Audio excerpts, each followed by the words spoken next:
11 साल का एक जर्मन बच्चा हेलमट सोने के लिए बेड पर जाता है और अचानक वो अपने पेरेंट्स को सीरियस टोन में कुछ बातें करते सुनता है।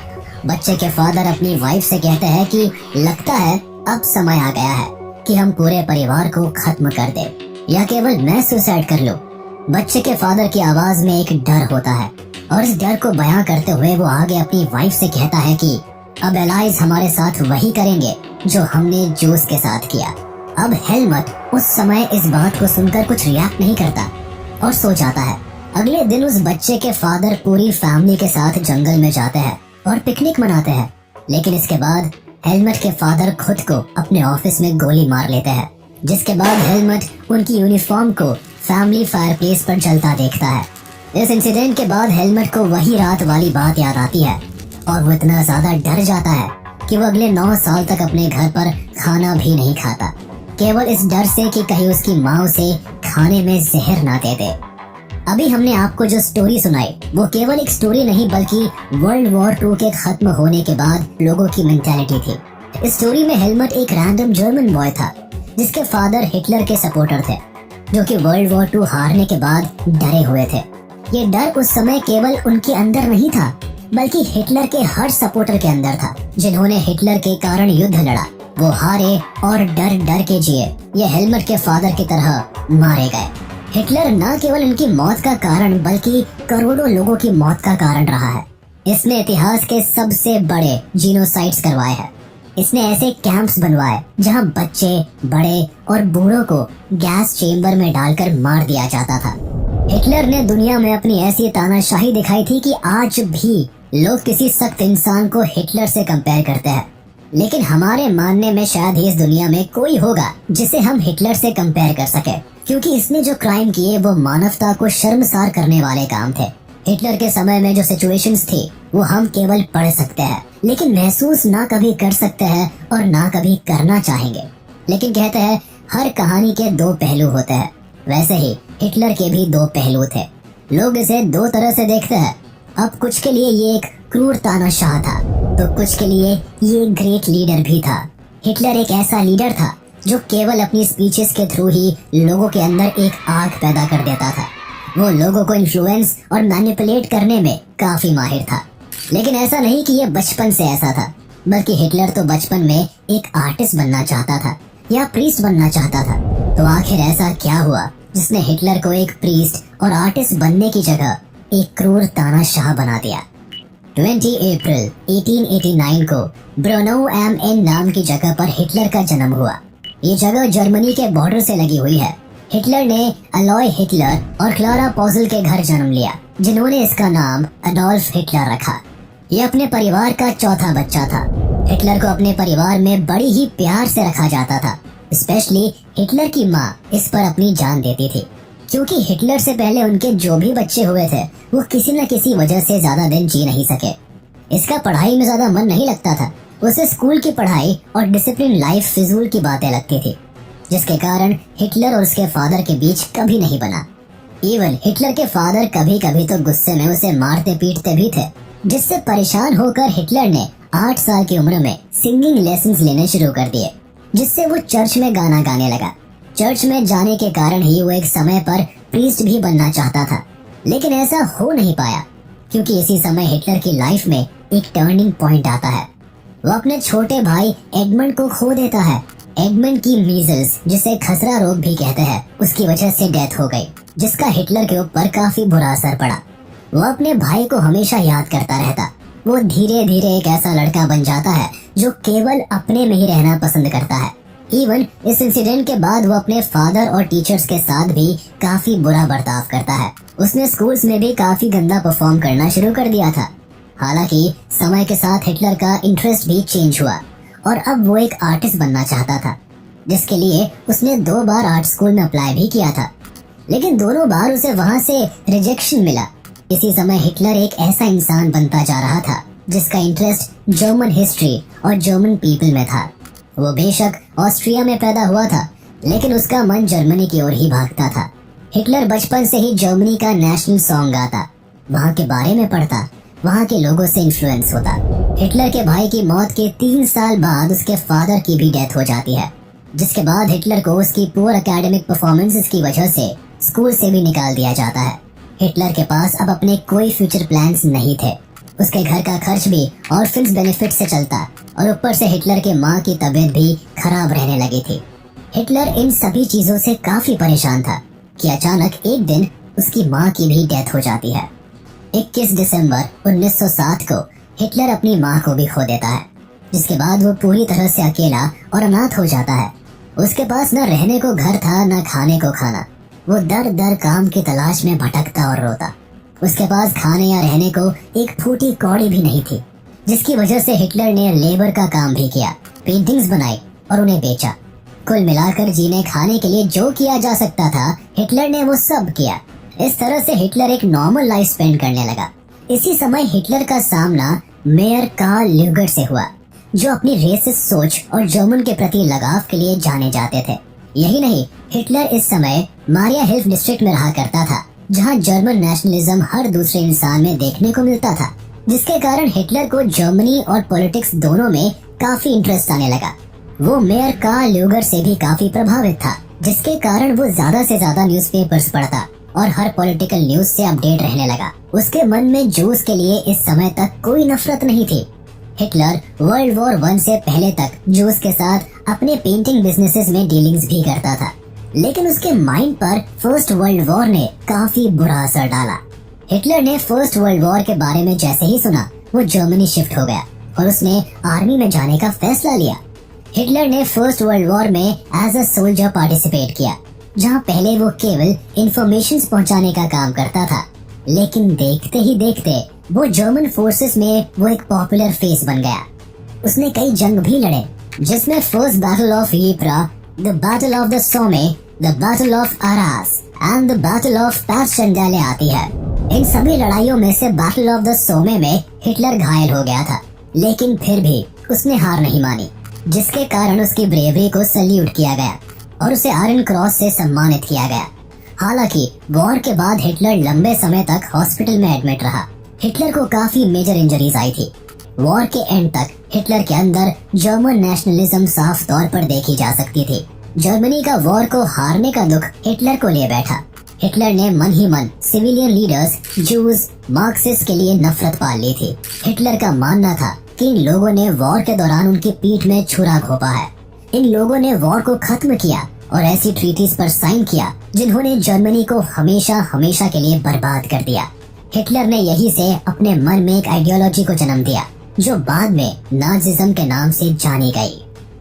1914 से लेकर 1918 तक वर्ल्ड वॉर 1 लड़ा गया, जिसमें एलाइज कंट्रीज यानी इंग्लैंड, फ्रांस एंड रशिया ने सेंट्रल कंट्रीज को हरा दिया, जिसमें जर्मनी भी आता था।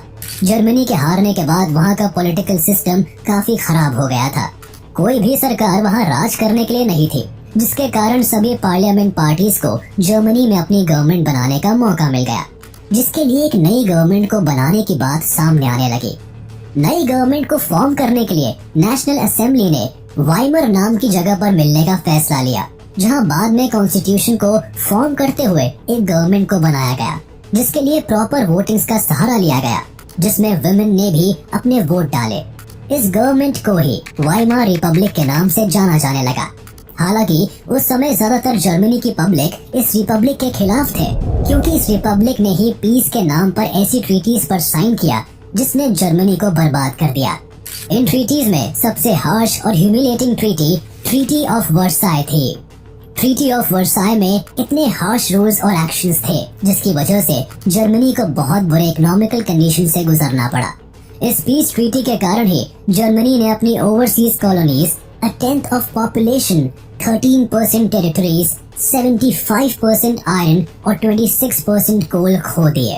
एलाइड पावर्स ने वॉर के बाद जर्मनी पर ऐसे रूल्स इम्पोज किए जिससे उनकी कमर ही टूट गई।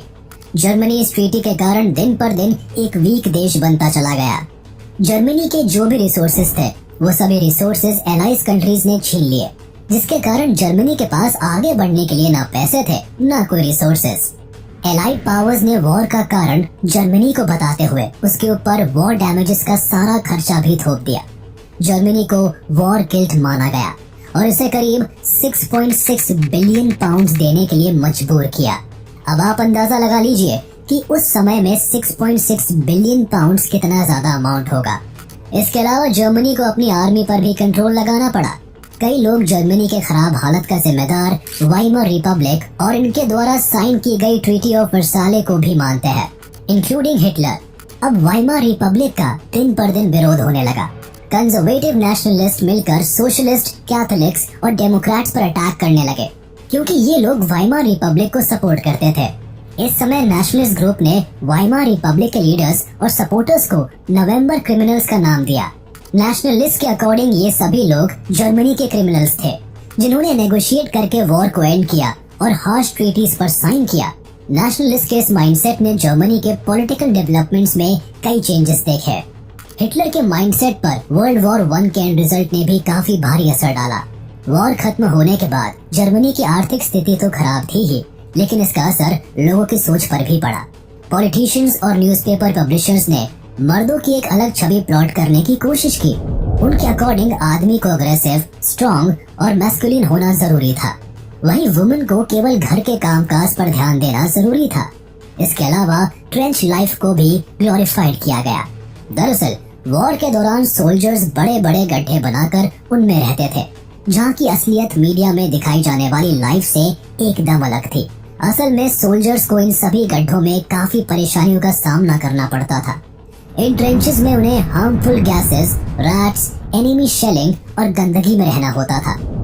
इसके अलावा उस समय वॉर प्रोपेगेंडा और नेशनल ऑनर का दौर भी देखा गया, जिसने पब्लिक को डिक्टेटरशिप की ओर ढकेल दिया। माइंडसेट के अलावा पॉलिटिकल चेंजेस भी देखे गए। वैसे वाइमर रिपब्लिक के खिलाफ ग्रुप्स फॉर्म्स होने लगे, जिसमें स्पार्टसिस्ट लीग एक ऐसा रेवोल्यूशनरी ग्रुप था जो रशिया के बोल्शेविक रेवोल्यूशन से काफी इन्फ्लुएंस था। लोग सोवियत स्टाइल गवर्नेंस अपने देश में भी चाहते थे, जिसके लिए दिन पर दिन प्रोटेस्ट होने शुरू हो गए। अब वाइमर रिपब्लिक ने इन सभी प्रोटेस्ट को शांत कराने के लिए एक मीटिंग की, जिसके बाद उन्होंने फ्री कॉर्प्स का सहारा लिया। फ्री कॉर्प्स वॉर वेटरन्स और जॉबलेस लोगों का वो ग्रुप था जो गवर्नमेंट के लिए काम करता था, लेकिन इनसे भी प्रोटेस्ट पर ज्यादा फर्क नहीं पड़ा। इवन कुछ समय बाद स्पार्टसिस्ट ग्रुप ने कम्युनिस्ट पार्टी ऑफ जर्मनी बनाई, जिसने लगातार वाइमर रिपब्लिक का विरोध किया। जर्मनी की हालत काफी खस्ता होती नजर आ रही थी। लोगों के पास खाने तक के पैसे नहीं थे, पर उन्हें अपनी वॉर की भरपाई भी करनी थी। जर्मनी के गोल्ड रिजर्व्स भी वॉर ने खाली कर दिए थे, जिस कारण इन्होंने एलाइज कंट्रीज को पैसा देने से मना कर दिया। जिसके बाद फ्रांस ने जर्मनी का लीडिंग इंडस्ट्रियल एरिया रोर पर कब्जा कर लिया। रोर में दुनिया का सबसे ज्यादा कोल पाया जाता है। इसके बाद जर्मनी ने अपनी बुरी सिचुएशन को ठीक करने के लिए पैसा छापना शुरू कर दिया। पैसे छापने की वजह से देश में नोट्स तो भर गए, लेकिन इनकी वैल्यू गिर गई। अब एक मुट्ठी नोट से एक ब्रेड खरीद पाना भी मुश्किल होने लगा। महंगाई इतनी बढ़ गई कि वहाँ एक नए शब्द का जन्म हुआ, जिसका नाम था हाइपर इन्फ्लेशन, जिसका मतलब होता है कि महंगाई का हद पार कर जाना। इस वक्त अमेरिका ने जर्मनी की तरफ मदद का हाथ बढ़ाया, लेकिन फिर अमेरिका में आए भयानक ग्रेट डिप्रेशन की वजह से अब अमेरिका भी पीछे हट गया। द ग्रेट डिप्रेशन के बाद अमेरिका ने जर्मनी को सपोर्ट देना भी बंद कर दिया, जिससे जर्मनी को एक साथ दो झटके लगे। एक यूएसए के फाइनेंशियल एड न आने से, दूसरा दुनिया भर में इकोनॉमिक क्राइसिस के आने से जर्मनी की हालत और बिगड़ती चली गई। 1932 तक इंडस्ट्रियल प्रोडक्शन 40% तक कम हो गया, जिससे करीब 6 मिलियन लोग उस समय जर्मनी में अनएम्प्लॉयड घूम रहे थे। लोगों ने सड़क पर नारे लगाने शुरू कर दिए। जर्मनी की हालत इतनी खराब हो गई थी कि लोगों का सरकार से विश्वास भी डगमगाने लगा था। लोग सरकार के खिलाफ नारे लगाने लगे। सरकार की खस्ता हालत देख हिटलर ने इस मौके का फायदा उठाया। हिटलर इस समय सत्ता में आया। यहाँ से हिटलर और नाजिज्म ने जर्मनी में अपनी अलग पहचान बनाई, और यहीं से शुरू हुई हिटलर का नो वन से जर्मनी का अडोल्फ हिटलर द डिक्टेटर बनने का सफर। आर्मी छोड़ने के बाद हिटलर ने 1919 में जर्मनी वर्कर्स पार्टी ज्वाइन की। ये ग्रुप उस समय इतना बड़ा नहीं था, जिस कारण हिटलर उस ग्रुप में बहुत जल्द शामिल हुआ और अपनी पॉपुलैरिटी बढ़ा ली। हिटलर ने इन सारे ग्रुप मेंबर्स को इकट्ठा किया और उनका सपोर्ट प्राप्त कर लिया, और इस ग्रुप का नाम बदलकर national socialist German workers party कर दिया, जो आगे चलकर नाजी पार्टी बनी। नाजी पार्टी नाजिज्म से बनी थी। नाजिज्म एक आइडियोलॉजी थी जो हिटलर के टाइम पीरियड में जर्मनी में इंट्रोड्यूस की गई। इसके अकॉर्डिंग लोगों को उनके रेस और अपीयरेंस से जज किया जाता था। लोगों को अपर क्लास और लोअर क्लास के हिसाब से ट्रीट किया जाता था। हिटलर जर्मनी पर राज करने के सपने के साथ निकल पड़ा। इसने अपनी पार्टी को धीरे धीरे बड़ा किया, जिसके बाद इसने 1923 में बवारिया नाम की जगह को सीज करने का प्लान बनाया, लेकिन उसमें ये बुरी तरह से फेल हो गया, जिसके बाद इसे अरेस्ट कर लिया गया। जहां जेल में ही बैठे बैठे ही हिटलर ने एक बुक लिख दी, जिसमें इसने अपने फ्यूचर प्लान्स और अपनी आइडियोलॉजी को साफ तौर पर बयां किया। इस बुक का नाम माइन काम्फ था, जिसका मतलब माय स्ट्रगल होता है। हालांकि ये बुक लोगों में फेमस नहीं हो सकी। हिटलर कुछ सालों बाद जेल से बाहर आया और दोबारा अपनी पार्टी पर काम करने लगा। हिटलर ने 1930 तक अपनी पार्टी को बड़ा करने के लिए गजब की मेहनत की और 1930 में हिटलर ने ग्रेट डिप्रेशन का फायदा उठाया और लोगों का सपोर्ट हासिल किया। इकोनॉमी स्लो डाउन के चलते जहां लोग पूरी तरह से अपना होप खो चुके थे, वहां हिटलर ने लोगों से एक बेटर फ्यूचर का वादा किया और अपना नाजी प्रोपेगेंडा चलाया। हिटलर ने अपनी इन्फ्लुएंशियल स्पीचेस के थ्रू लोगों को ये विश्वास दिलाया कि अगर वो उसे वोट देंगे तो वो हर साल में उन्हें एक खराब सिचुएशन से बाहर निकालेगा। इस दौरान हिटलर बड़ी बड़ी रैलीज करता, अपनी स्पीचेस देता। लोग इसकी बातों से इन्फ्लुएंस हो जाते, जिस कारण इसने बहुत कम समय में पूरे जर्मनी में अपना जादू चलाया, जिसका असर वोटिंग्स में देखने को मिला। 1928 में हिटलर ने पहली बार चुनाव लड़ा था, जहां उसे केवल 2.6% वोट मिले थे। लेकिन इस बार यानी 1932 में हिटलर को किसी भी दूसरी पार्टी से ज्यादा वोट्स मिले। कई रिपोर्ट से दावा करती है कि हिटलर को 1932 के इलेक्शंस में लगभग 38 मिलियन वोट्स मिले थे। इसके बाद हिटलर ने अपना असली रंग दिखाना शुरू कर दिया। दरअसल हिटलर इस बात को साफ तौर पर जानता था कि जर्मन कॉन्स्टिट्यूशन में इमरजेंसी और सस्पेंशन ऑफ सिविल राइट्स के प्रोविजंस है।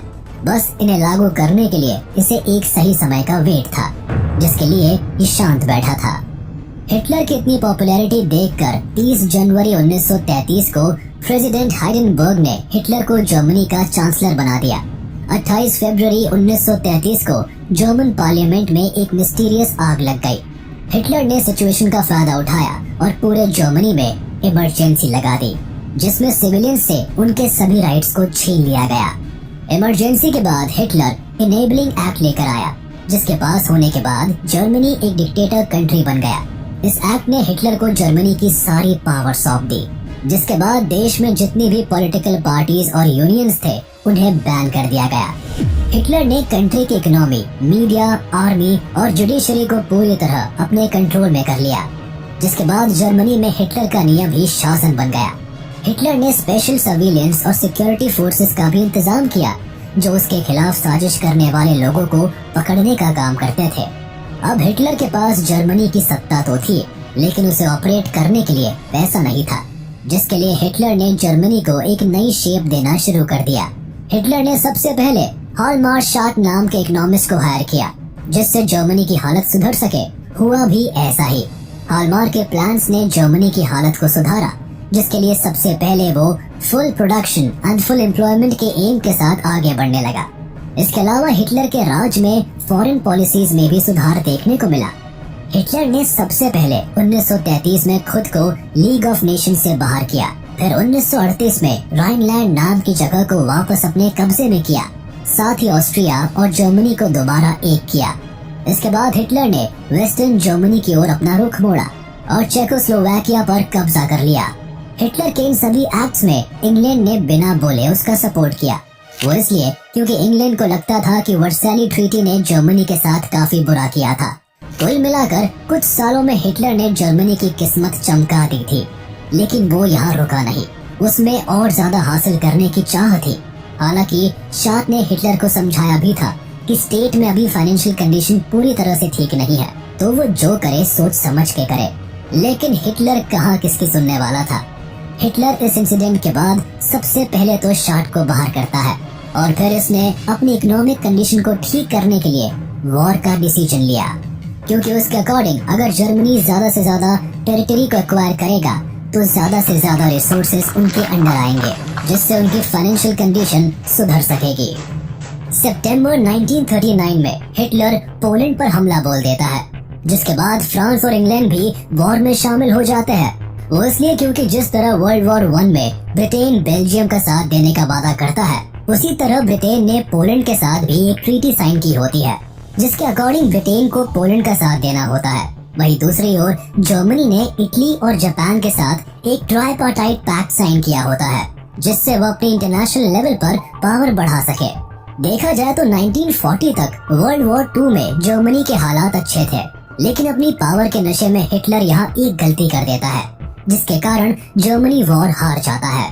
दरअसल जैसे ही हिटलर को दिखता है कि वो वॉर जीत रहा है, वो लगे हाथ अपने सालों से देख रहे सपने को भी सच करना चाहता है, जिसके अकॉर्डिंग हिटलर ईस्टर्न यूरोप पर कब्जा करना चाहता है।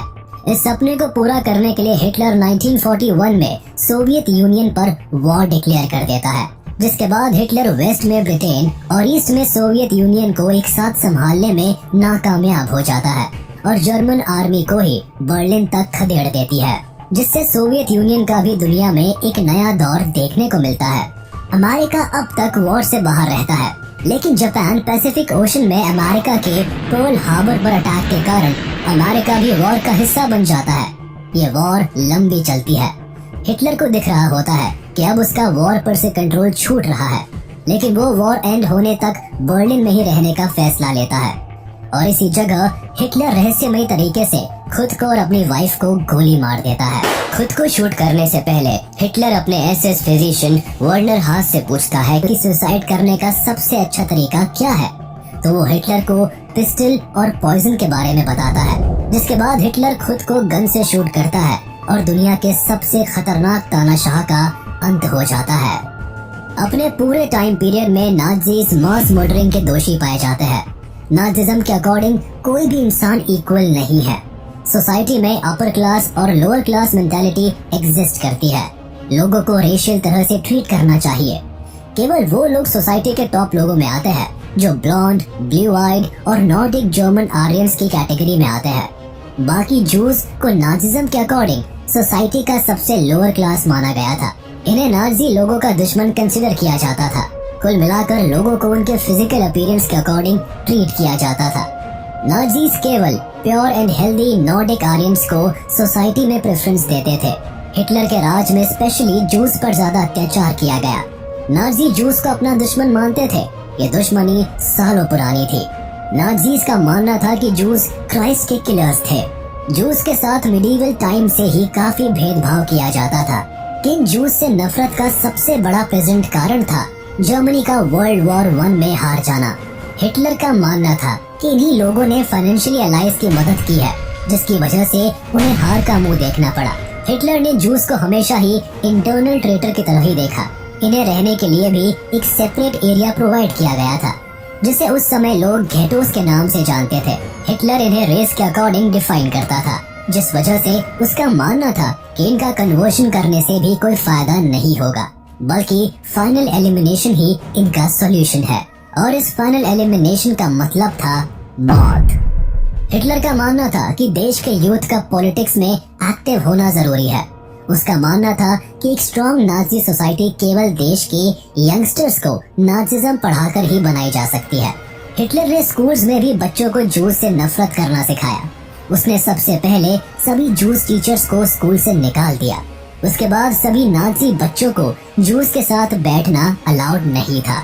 बच्चों को भेदभाव सिखाया जाने लगा। हिटलर ने फिजिकली हैंडीकैप्ड बच्चों को स्कूल से बाहर कर दिया और बाद में उन्हें गैस चेम्बर में डाल दिया गया। केवल गुड जर्मन्स को ही स्कूलिंग का अधिकार था। इवन नाज़िज्म को बच्चों की टेक्स्ट बुक में इंट्रोड्यूस किया गया और उन्हें सिखाया जाने लगा कि उन्हें लॉयल और सबमिसिव बनना चाहिए। साथ ही जूस से नफरत करनी चाहिए और हिटलर की वर्शिप करनी चाहिए। हिटलर के समय में बच्चों को ये समझाया जाता था कि वुमेन मेन से डिफरेंट है और इक्वालिटी जैसी कोई चीज एग्जिस्ट नहीं करती। अगर वुमेन मेन जैसी बन जाएंगी तो सोसाइटी बर्बाद हो जाएगी। लड़कों को बताया जाता था कि उन्हें अग्रेसिव और मैस्कुलिन बनना है और वुमेन से एक्सपेक्ट किया जाता था कि वो एक अच्छी माँ बने और प्योर ब्लडेड आर्यंस को जन्म दे। इसके साथ ही वुमेन को अपनी प्योरिटी को भी मेंटेन करना होता था। उन्हें जूस से दूरी बनाए रखने को कहा जाता था। इवन अगर किसी औरत ने अनडिजायरेबल नाज़ी को जन्म दिया तो उसे पनिश किया जाता था और डिजायरेबल नाज़ी को जन्म देने पर उन्हें अवार्ड दिया जाता था। कुछ इस तरह की शिक्षा के साथ जर्मनी नाजिज्म फैलाया जा रहा था। हालांकि हिटलर के मरने के बाद जर्मनी ने ही नहीं बल्कि पूरी दुनिया ने ये बात समझी कि वॉर सिर्फ नफरत ला सकता है और डिस्ट्रक्शन फैला सकता है। इसी वॉर के खत्म होने के बाद यूनाइटेड नेशंस जैसे ऑर्गेनाइजेशंस बने। हमें उम्मीद है कि आपको हमारा ये वीडियो पसंद आया होगा, तो इसे लाइक शेयर जरूर करेंगे और चैनल को सब्सक्राइब करना ना भूलें।